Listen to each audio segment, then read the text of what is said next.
You know, in these chaotic times that we live in, and we do live in crazy, chaotic times, most of you probably haven't taken the time to think about the fact that we are all part of a great human leap forward, a demographic shift that may be really one of the big change agents of the 21st century, and that is women coming into power in terms of their own economic well-being, and taking that power and influence and wielding it in some very interesting and exciting ways. So let me begin by saying that, but think about it for a minute, because if you go back in time just a little bit and look at where women came from, it's a very interesting context. I mean, think about it. Uh, Women in the past couldn't own property. In fact, they were considered property. Women couldn't open a bank account, let alone an investment account. And they couldn't vote to change any of these things. And that was pretty much the way the world worked until recent history.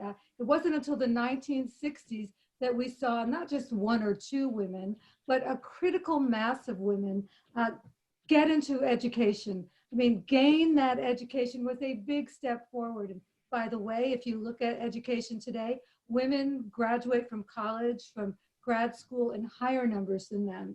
And they've taken that education, and we have done a great job of turning it into jobs. I mean, we make up almost half of the general workforce. We make up 51% of the professional workforce. And we've taken those jobs and turned it into income.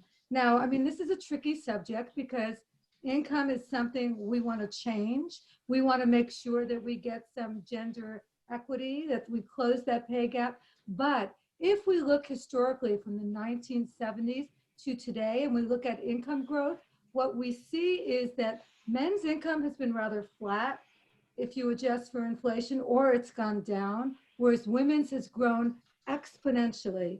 So for all of you cynics in the audience, we're saying, well, yeah, look where we started.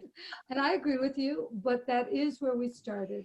And the good news is that we have taken that income, we have turned it into assets.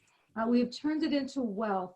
Women today are responsible for more than half the wealth, 51% of the wealth in our country. That translates into about $14 trillion. That's $14 trillion. If my grandmother were alive today, she would not believe the world that we live in. And so what we've seen happen is we've seen a ripple effect. We've seen women gaining power and taking that, and again, it's not just one or two women, it's a critical mass of women. And we've taken that power and we have influenced the way the world works globally, in businesses, in the marketplace, in our communities, in our families. So let me just touch on one more point that happens to be my personal passion, and that is this whole idea of longevity. You've all heard the story that we're living longer and better than ever before, and we are. But part of the story that a lot of people do not focus on is the fact that women outlive men by about 5 years, which gives us the opportunity to lead this longevity revolution. So as Trish mentioned earlier, our company does a lot of studies, a lot of research on aging, longevity, retirement, and women. And in one of our more recent studies, we asked women, what is your biggest financial regret? They said their biggest financial regret was not investing more money. Wow. So where Wow. are we? Well, we're seeing, again, not just one or two women, we're seeing a critical mass of women begin to own their financial power, their financial influence, and use it. And as Portfolia demonstrates, I think beautifully, is using it for good to impact business, the marketplace, the workplace, healthcare, and all of our lives.